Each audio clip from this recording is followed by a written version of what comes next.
নমস্কার। কবিতা আমি কারো জন্য অপরিহার্য নই।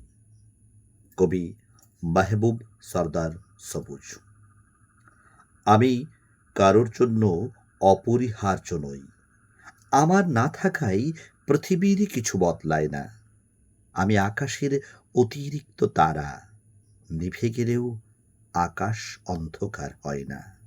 আমি সহজেই বদলে যাওয়া অধ্যায়। পড়া শেষ হলে সবাই ভুলে যায়। আমি কারো প্রথম ভাবনা নই। স্মৃতির দেওয়ালে আমার ছবি টিকে থাকে না। একদিন আমি হারিয়ে যাব, সময়ের স্রোতে মিশে যাব ধূলি কণার মতো। তবু নিজেকে হারাবো না, শুধু নিজেই নিজের কাছে রয়ে যাব। নমস্কার।